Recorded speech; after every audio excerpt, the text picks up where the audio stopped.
Alrighty, welcome back. Very soon return, but UFC's kicking off, so I'm trying to keep up with the posts, with the updates, with the predictions. I didn't do a follow-up to the UFC 267, but hopefully I'll do a follow-up for this one. We got UFC 268 predictions coming up. Got some more research for y'all. Not the best research, I'll be honest. I don't know as much about these fighters as I did for the last one, but hopefully it's still decent. Hopefully y'all still rocking with it.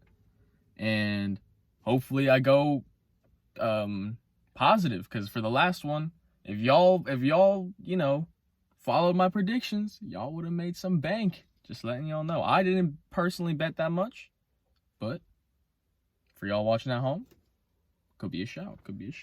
First fight, we got Frankie Edgar versus Marlon Chito Vera. Bantamweight fight. We got number 8 versus number 13. Don't need to say the numbers, though, because I feel like they're both pretty relevant in that bantamweight division. Everyone is in that bantamweight division. That's a killer's division, killer's row.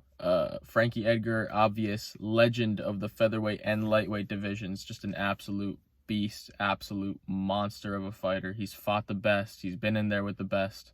And, even I know he had a little bit of a skid a couple fights ago, about a 3-fight skid, some decision losses. But, I mean, he doesn't, I know he got KO'd by Ortega recently in featherweight. And his most recent fight, he got KO'd by Sandhagen with that beautiful flying knee. I mean, but that's just, you get caught. That's the sport. So I don't really hold that much against him. However, what I will hold against him is his age and, unfortunately, his style. Frankie is approaching 40, if not already 40. He's been in the sport a long time. That chin's been tested. That chin's been weathered. His body's been weathered. Sick fighter all around. His peekaboo style is good to an extent. It works. It gets the job done. It's always gotten the job done. His wrestling is elite. Submissions, elite. And his durability, heart, true New Yorker. Just an absolute monster. So I'm excited to see him fight, but he does not have an easy opponent in Chito Vera. I mean, yeah, Chito's kind of been a veteran. He's been around for a while, but he's recently started to find his footing. I saw him beat Sean O'Malley, the hype train, Sugar Sean. Granted, there's controversy around that, but still beat him, still TKO'd him, so sorry, Sugar.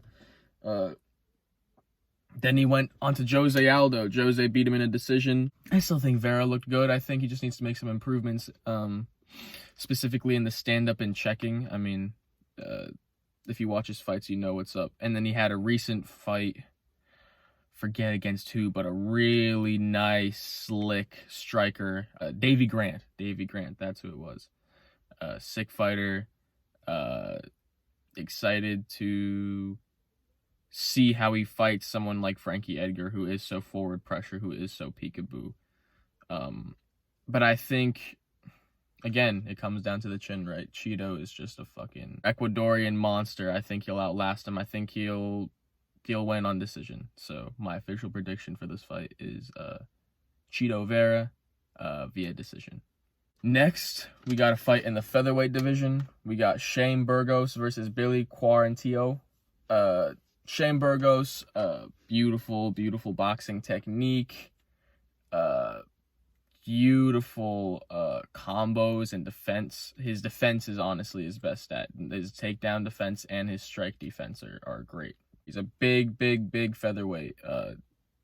You look at the guy, his frame is definitely that of a lightweight, maybe even a welterweight. And Billy Quarantillo, yeah, he's also very sick. Got a contract on Dana White's Contender Series. Good combos, good footwork, good skills. But I feel like his striking is a little less polished. I feel like it's a little more loopy, a little more typical, jiu-jitsu wrestler learns striking kind of striking. So I think Burgos is going to hurt him. I think Burgos is going to defend the takedowns. I don't think he's going to get on his back very often. He has nearly perfect takedown defense. So for my official prediction for this fight, I have Shane Burgos by decision. Now, we get into the crazy fight. This is the one that I've been looking forward to the most all year. We have Justin Gaethje versus Michael Chandler in the lightweight division. Probably a title eliminator, I would imagine. You know, both guys have fought for the title in their last loss. Both are coming off of losses to Khabib and Oliveira, respectively. Sick fight matchup, man. Like, all you could ask for as an MMA fan is this fight, you know. And let's look at their styles. I mean, Michael Chandler has proven he's championship material. I mean, the only losses he's ever had are in championship fights, right?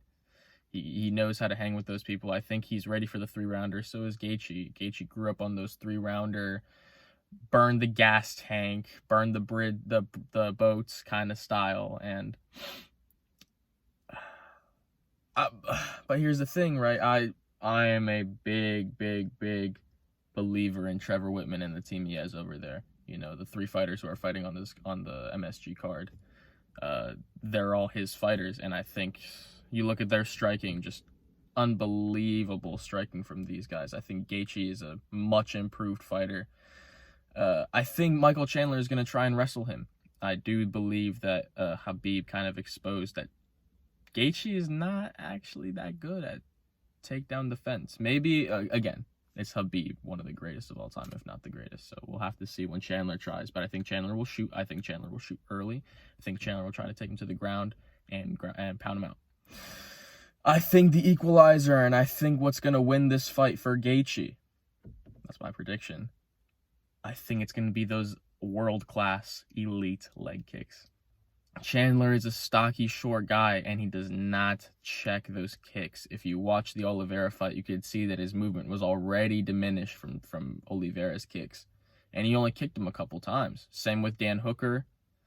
Same with his fights with Eddie Alvarez and any of those fights in Bellator, those championship fights. Benson Henderson, any of those. So, I think Justin Gaethje will eat those legs up. I think he's going to put the hurt on him bad. And I think, official prediction, I think Gaethje will win via leg kick TKO in the 3rd. Crazy prediction.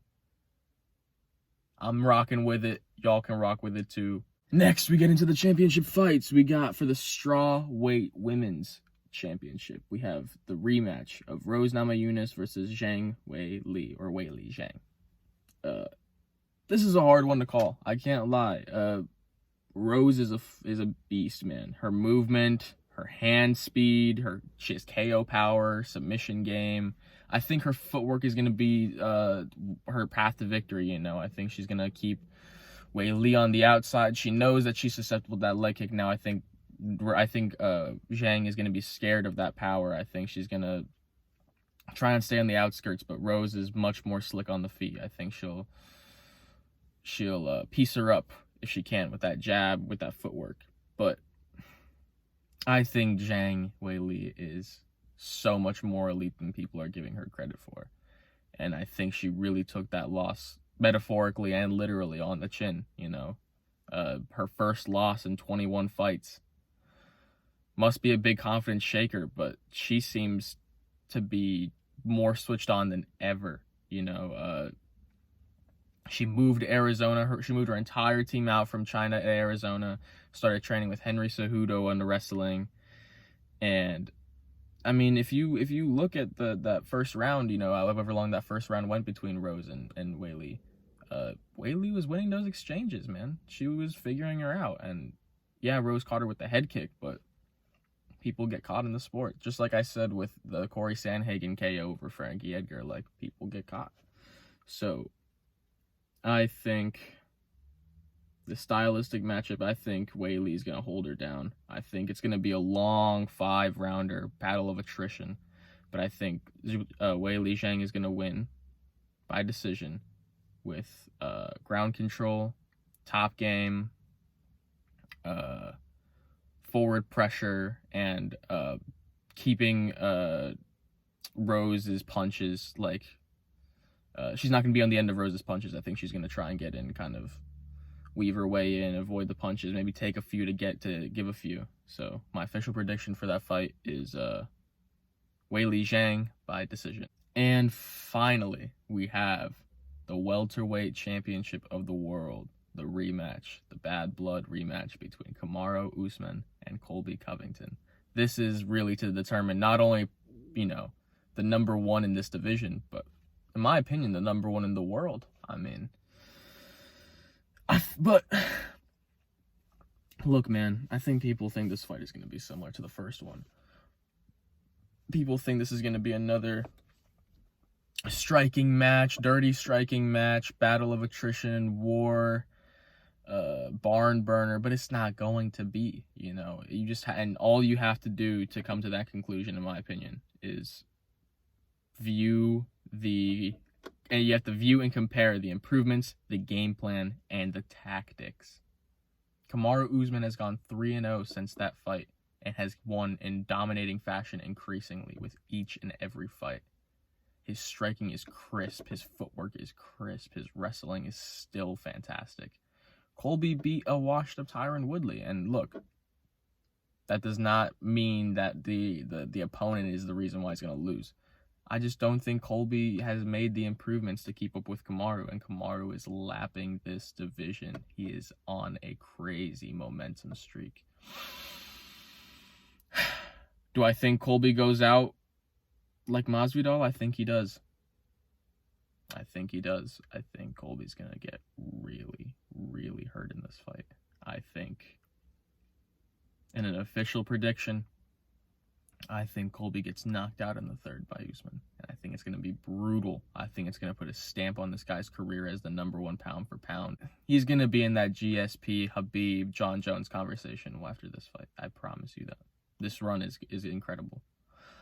And so, with that, those are my predictions. Hoping to see this fight all the way through. Again, just like last week, there may be a chance that I miss a few fights here and there, but hopefully I could still see those last three, because those are going to be crazy. And yeah, keep subscribing, keep liking, keep watching. Watch till the end. I see those analytics. Watch till the end. And I'll catch y'all in the next video. Hopefully not too far, and I can keep this consistent streak up. So, have a good day. Love you guys. Take care.